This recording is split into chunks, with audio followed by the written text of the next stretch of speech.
Sapa đấy. Làm gì mai nghe máy. Rồi.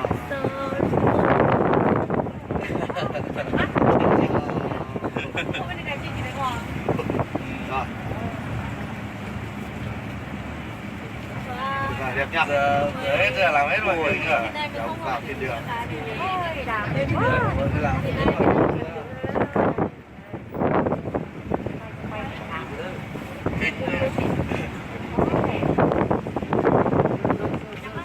Sáng ăn gì đấy?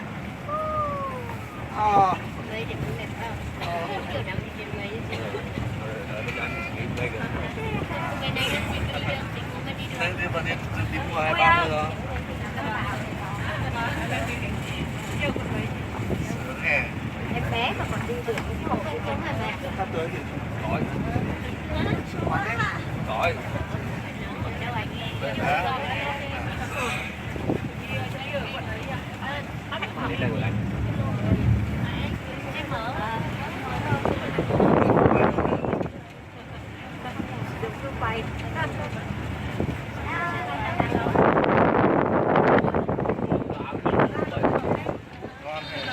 Cho với, cho với. Cho với. Hả? Ở nhà làm gì đấy? Nhà làm gì đấy?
Tuyển U23 Việt Nam.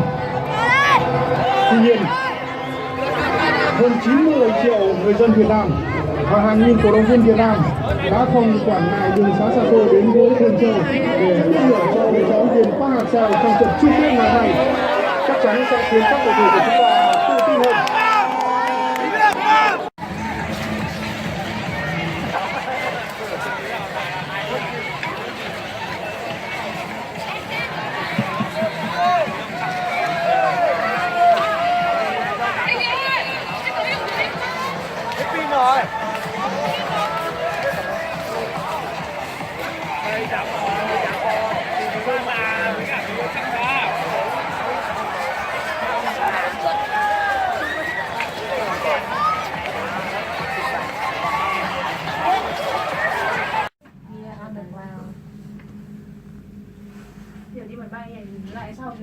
Video này không quay sao trước. Sao mà lại thời tiết hôm nay nó lại đẹp thế không biết.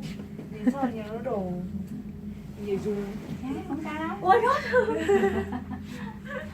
không cao quá. Bình thường thôi. Đấy.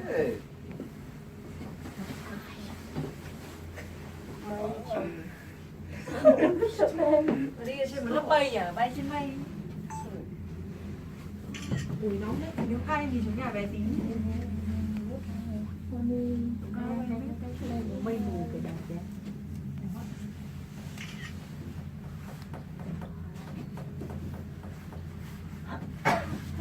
Ủa, cấp treo mình phải đi lên sao để đi xuống ta?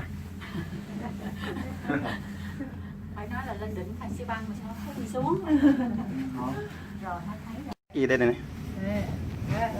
Wow, chơi với quá. Chóng mặt quá.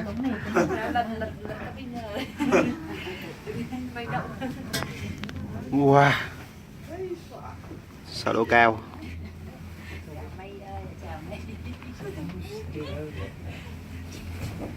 Hello.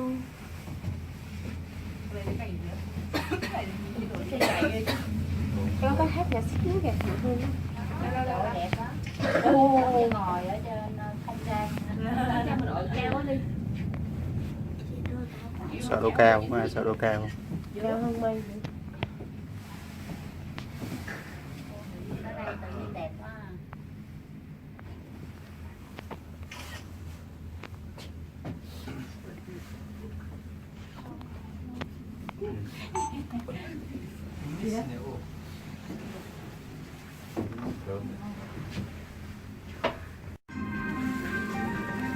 Bạc nha, cây nha. Đẹp quá.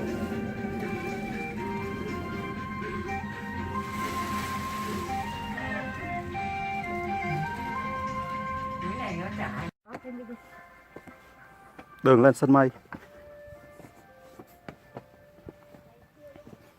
Đúng rồi. Rộng rồi đúng không? Trên đây mây nhiều nè. Sân mây rồi. Em đã đây rồi, em sân mây. Ồ nè, mấy đứa này nè. Sao đi đường nào lên nhanh thế? Đi đường nào mà nhanh thế? Ôi trời ơi, rút mấy cái ống đây vui lắm. Rút mấy cái cổng rồi ôi đẹp dễ sợ. Còn đi lên xí lại lên cái đường này rút mấy cái cổng xuống.